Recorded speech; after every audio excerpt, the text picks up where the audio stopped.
All right, let's talk about something that, let's be honest, probably affects every single one of us, getting stuck in that exhausting loop of overthinking. We're going to dive into how you can actually break that cycle and get back in the driver's seat of your own mind. Let's get right into it. You know the feeling, right?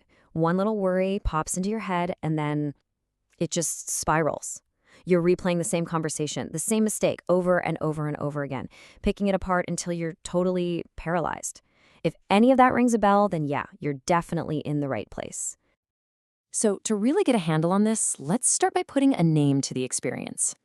That mental hamster wheel you get stuck on isn't just worrying. No, psychologists have a very specific name for it. And just knowing what to call it, well, that can be a huge first step toward getting free. And that name is rumination. Now, the most important word in that whole definition is passively.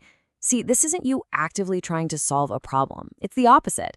It's about being stuck, just dwelling on how bad you feel, without ever moving an inch toward a solution. And that right there is the heart of the issue.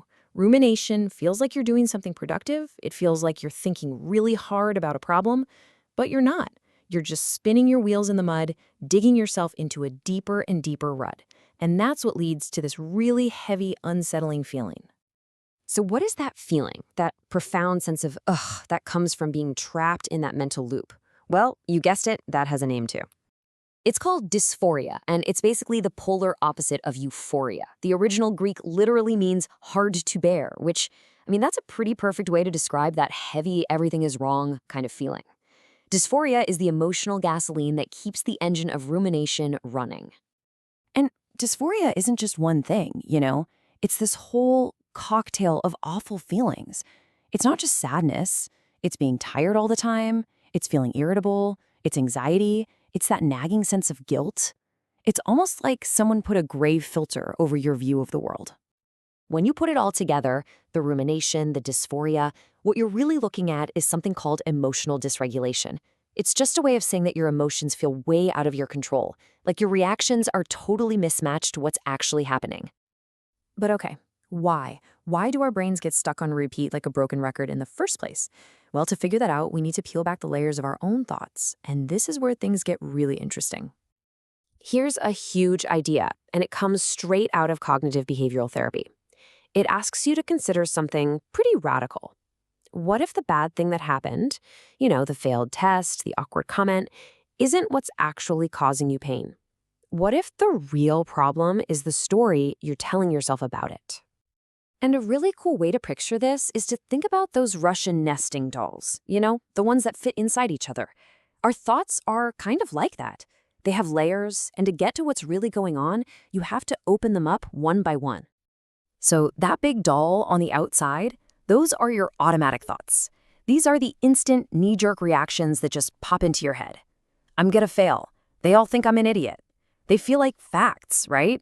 But they're really just the surface level. But then you open that doll up, and inside you find the next layer, your intermediate beliefs.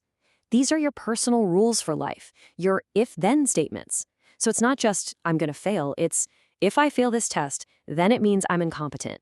See how that belief gives the automatic thought all its power? And finally, you get to the very center, the tiny doll at the heart of it all. These are your core beliefs. This is the bedrock. This isn't a rule anymore. It's what you believe is a fundamental truth about who you are. I am a failure. I am unlovable. And it's this deep core belief that generates all the other layers that cause so much trouble. Okay, deep breath. We've mapped out the problem. We get the rumination, the dysphoria, the matryoshka dolls. Now for the most important part, the part you've been waiting for. What in the world can we do about it? Well, here's the good news. You are not powerless here, not even close. Research gives us a whole bunch of proven strategies to break this cycle, and we're going to walk through some of the absolute best ones right now. The very first strategy is just about awareness. It's about learning to spot the difference between when you're passively ruminating and when you're actively problem solving.